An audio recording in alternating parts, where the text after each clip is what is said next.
उस चीज को नहीं मानती हूँ। मैं मानती हूँ कि अगर आप मेहनत करोगे तो आप आगे बहुत कुछ अच्छा कर सकते हो। ठीक है, फिलहाल अब चाहें तो इस वीडियो को स्किप कर सकते हैं और आगे बढ़ के पूरा क्लास देख सकते हैं, और सुनना चाहें तो मुझे सुन सकते हैं। अगर आपको मेरी, क्योंकि मेरे अधिकतर 80% सब्सक्राइबर और व्यूअर जो हैं मुझे सुनना पसंद करते हैं, मुझे पता है।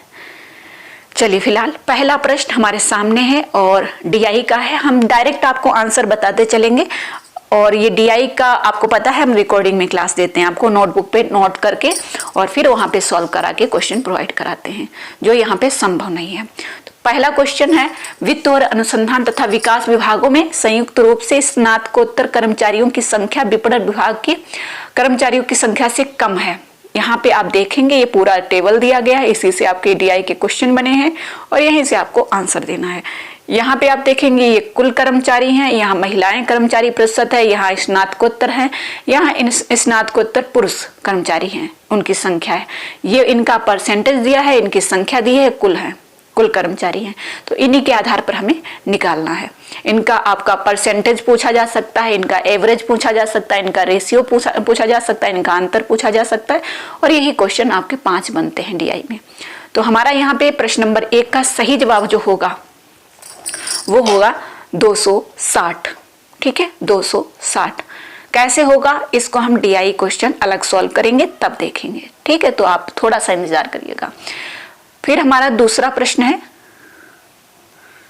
मैंने इतना इसको सेट किया फिर भी ये गलत हो ही गई है ना। अगला प्रश्न है, उत्पादन और विपणन विभागों में संयुक्त रूप से गैर स्नातकोत्तर महिला कर्मचारियों की कुल संख्या उत्पादन और विपणन विभागों में संयुक्त रूप से कर्मचारियों की कुल संख्या का है। तो प्रश्न नंबर 2 जो है उसका हो जाएगा 15%। तीसरा प्रश्न यहाँ पे आप देखेंगे डीआई का है, वित्त और अनुसंधान तथा विकास विभागों में संयुक्त रूप से पुरुष कर्मचारियों की कुल संख्या विपणन और मानव संसाधन विभागों में संयुक्त रूप से स्नातकोत्तर महिला कर्मचारियों की कुल संख्या से अधिक है। वित्त और अनुसंधान तथा विकास विभागों में संयुक्त रूप से पुरुष कर्मचारियों की कुल संख्या विपणन और मानव संसाधन विभागों में संयुक्त रूप से स्नातकोत्तर महिलाएं और कर्मचारियों की कुल संख्या से अधिक, कितना अधिक है पूछा गया है। देखिए यहाँ पे वित्त, ठीक है, वित्त और अनुसंधान तथा विकास विभागों में, ठीक है, कर्मचारियों की संख्या, ठीक है, कर्मचारियों की कुल संख्या, यहाँ पे आप कुल संख्या देख सकते हैं, और मानव संसाधन विभागों में संयुक्त रूप से स्नातकोत्तर महिला कर्मचारियों की कुल संख्या विपणन में, ठीक है, ये महिलाएं हैं, यहाँ पे आप देख सकते हो। क्वेश्चन को थोड़ा सा मैं समझा रही हूँ, आप लोग थोड़ा सा समझ लीजिएगा, बाकी यहाँ पे मैं सॉल्व नहीं करा सकती हूँ। ये आपके वित्त विभाग के पुरुष हैं, वित्त विभाग की मतलब संयुक्त रूप से पुरुष कर्मचारियों की कुल संख्या, ठीक है, ये पुरुष हैं 250, और विपणन और मानव संसाधन विभागों में संयुक्त रूप से स्नातकोत्तर महिला कर्मचारियों, ठीक है, स्नातकोत्तर महिला कर्मचारियों की कुल संख्या कितना अधिक है।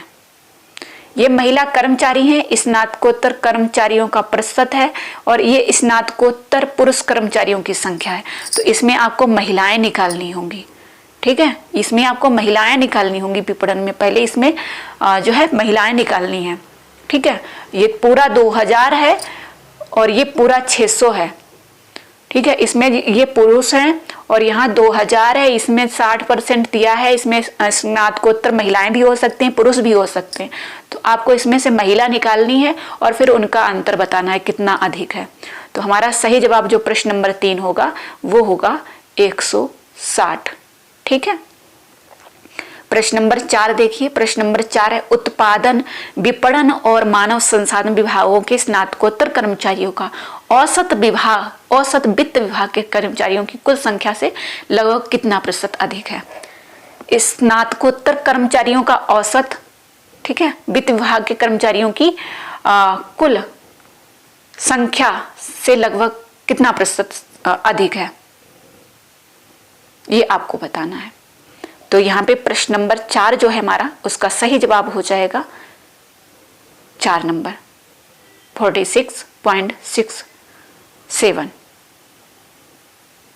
नेक्स्ट आप देखेंगे उत्पादन, वित्त और अनुसंधान तथा विकास विभागों में संयुक्त रूप से स्नातकोत्तर महिला कर्मचारियों की कुल संख्या कितनी है, यहाँ पे पूछा गया है। तो यहाँ पे आपका जो सही जवाब हो जाएगा इसका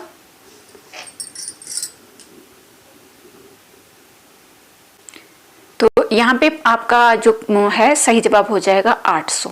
ठीक है, 800 सही जवाब होगा। प्रश्न नंबर 6 में आपका दिया गया रवि किसी कागज के टुकड़े पर 5 इंच, ठीक है, 5 इंच 4 इंच के आकार का एक चित्र बनाता है। 5 इंच बाई x 4 इंच के आकार का एक चित्र बनाता है। वह प्रति वर्ग 500 पिक्सल और 16 बिट रंग के साथ चित्र के स्कैन करने के लिए स्कैनर का प्रयोग करता है। फाइल संकुचन के बिना स्कैन की गई छवि का लगभग फाइल आकार MB में क्या है। प्रश्न नंबर 6 का सही जवाब जो होगा यहाँ पे 9.54। प्रश्न नंबर 7 निम्नलिखित प्रदत्त विवरण की माध्य का 14/4 यदि कुल बारंबारता 20 है तो x और y का मान क्रमशः है।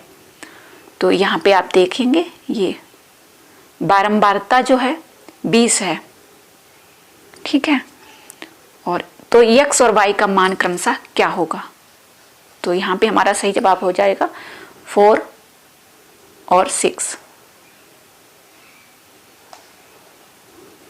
अगला प्रश्न जैव विविधता संबंधी अभिसमय जिनका भी 21 तारीख को एग्जाम हुआ है वो लोग मैच कर सकते हो, ठीक है, क्योंकि आंसर की में बहुत सारे लोगों ने नहीं मैच कर पाया होगा। जैव विविधता संबंधी अभिसमय के संदर्भ में पक्षकारों के सम्मेलन का पहला सत्र निम्नलिखित स्थान पर निर्धारित था। तो ये हमारा प्रश्न नंबर 8 सही जवाब हो जाएगा बहमास, ठीक है, बहमास सही जवाब होगा। और इसमें जिन्होंने आंसर दिया था वो सही था। प्रश्न नंबर 9 अंतरवैयक्तिक संचार और अंतःवैयक्तिक संचार मैंने आपको खूब पढ़ाया था लाइव क्लास में, है ना। तो इसका सही जवाब क्या होगा, अंतरवैयक्तिक संचार, ठीक है, अंतरवैयक्तिक संचार है। तो प्रत्यक्ष आमुख सम्मुख आमने सामने और दो व्यक्तियों के बीच हमारे मध्य अथवा आत्मसंचार तो होगा ही ना, आत्मसंचार अंतःवैयक्तिक में जाएगा, तो ये वाला कट जाएगा आपका। और सी वाला इसलिए नहीं होगा कि विशाल अनाम समूह के नाम के साथ नहीं होगा, ये मास कम्युनिकेशन हो जाएगा। तो अंतरवैयक्तिक संचार पूछा गया है, first option is right answer हो जाएगा। प्रश्न नंबर 10 द्रव्य ए और बी, कुछ द्रव्य है ए और बी, ठीक है, किसी जार 1 में 5:1 तथा जार 2 में 1:3 में है। दोनों जारों की सामग्री को किस अनुपात में मिश्रित किया जाना चाहिए ताकि ए और बी का मिश्रण 1:1 के अनुपात में प्राप्त हो सके। तो यहाँ पे 3:4 सही जवाब हो जाएगा। और इसके लिए इंतजार करना होगा, जिन्हें रेशियो निकालना नहीं आता है तो थोड़ा सा इंतजार करिएगा, मैं कोशिश करूंगी समझाने की, ठीक है, आगे जो क्लासेस आएंगी। प्रश्न नंबर 11 है सत्तावादी कक्षा प्रबंधन शैली के संदर्भ में निम्नलिखित में से क्या सही है। मैं आपको डायरेक्ट आंसर बताती चलूंगी, नहीं तो बहुत ज्यादा लंबी क्लास हो जाएगी। तो यह छात्रों को स्वतंत्र चिंतक होने के लिए प्रोत्साहित करती है, फिर भी कारगर निगरानी रखी जाती है, ठीक है, first option is right answer. 12 number प्रश्न एक व्यक्ति किसी दूरी ए और बी का 3/5 भाग 3a की चाल से तथा शेष 2b की चाल से तय करता है। यदि वह 5c चाल से उतने ही समय में b से a जाकर वापस a से v आता है तब सही उत्तर है। प्रश्न को अच्छे से पढ़ लीजिएगा। प्रश्न नंबर 12 का सही जवाब हो जाएगा थर्ड ऑप्शन, ठीक है। फिलहाल देखिए ये इतने टफ क्वेश्चन सॉल्व कर पाना मुश्किल होता है, जिनके लिए जो एक्सपर्ट हैं वो लोग सॉल्व कर लेंगे, बट हमारा टारगेट है 50 प्रश्नों में। अगर हम ये ऐसे प्रश्न छोड़ देते हैं, ठीक है, 10 प्रश्न छोड़ देंगे तब भी हमारे पास 40 है ना। और हम चाहते हैं कि हम ऐसे 5 प्रश्नों को छोड़े 45 हम सही करके आए। ये हमारी कोशिश रहेगी। जो हमारा क्लास चलेगा ना, प्राइवेट क्लास, ठीक है, जो प्राइवेट क्लासेस मतलब स्टार्ट हो चुकी हैं, तो उनमें यही टारगेट रहेगा कि हम अच्छा स्कोर करें। प्रश्न नंबर 13 है, जल के विसंक्रामक के तौर पर क्लोरीन की क्षमता निम्न में से किसके द्वारा मापी जाती है?